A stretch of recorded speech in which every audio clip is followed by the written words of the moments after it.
OBC आणि अनुसूचित आणि भटक्या विमुक्त जातीच्या शिष्टमंडळाबरोबर आज बैठक होती।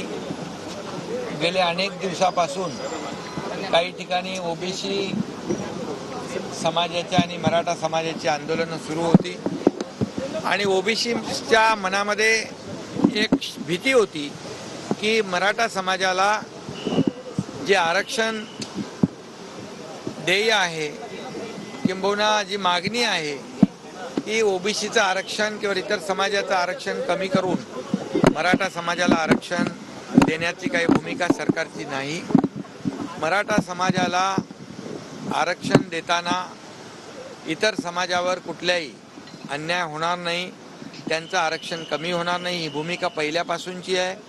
जेव्हा अगोदर देवेंद्र फडणवीसजी मुख्यमंत्री होते त्याही वेळेस मराठा समाजाला आरक्षण दिलं, त्यावेळेस देखील ओबीसी समाजाच्या मनामध्ये अशा प्रकारची भीती होती, शंका होत्या, परंतु त्याही वेळेस आम्ही सरकारची भूमिका जाहीर केली होती। मराठा समाजाला आरक्षण देताना इतर समाजाचं आरक्षण कमी होणार नाही।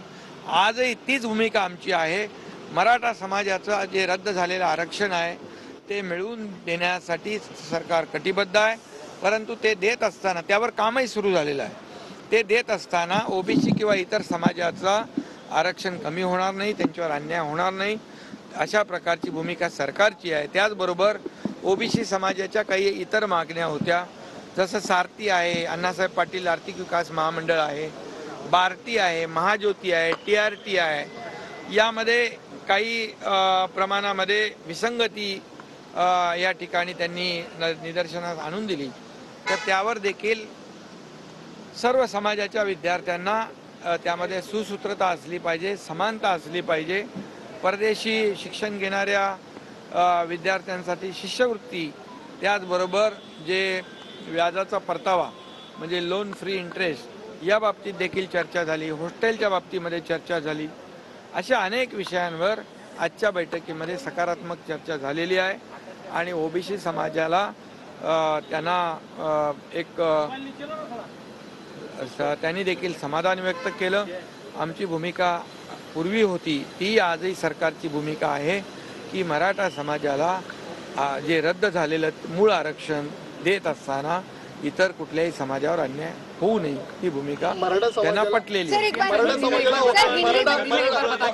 समाजाला ओबीसी मधून आरक्षण देणार की नाही देणार या संदर्भामध्ये या संदर्भामध्ये चर्चा झाली। त्यांना आम्ही स्पष्ट सांगितलं की जे पूर्वीची जी भूमिका मराठा समाजाच्या बाबतीमध्ये सरकारची होती ती आजही आहे।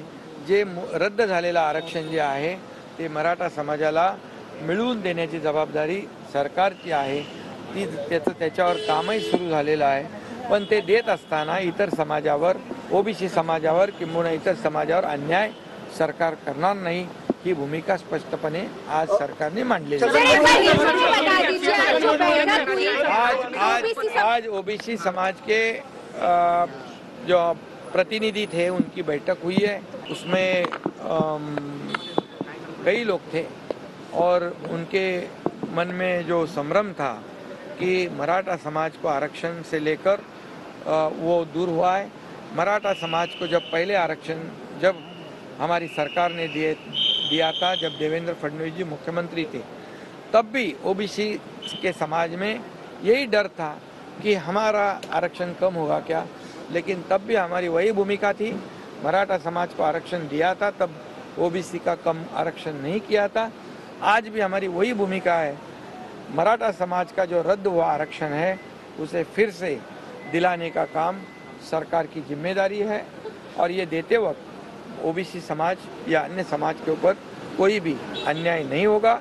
उसके साथ ओबीसी के कई और अन्य इश्यूज थे, जैसे विद्यार्थी को लेकर, सारथी बार्टी महाज्योति को लेकर, हॉस्टल को लेकर, ऐसे कई मुद्दों पर चर्चा हुई और सरकार ने पूरी तरह ओबीसी समाज के बातों को गंभीरता से लिया है और इससे आज की बैठक सफल हुई है, उनका समाधान हुआ है और सरकार की भूमिका जो पहले थी वही आज भी कायम है।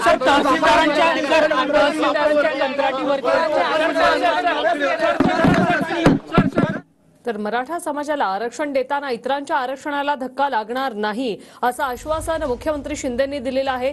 मराठा समाजाला आरक्षण देण्यासाठी सरकार कटिबद्ध आहे असंही मुख्यमंत्री म्हणालेत। आजच्या बैठकीत सकारात्मक चर्चा झाली अशी माहिती त्यांनी दिली।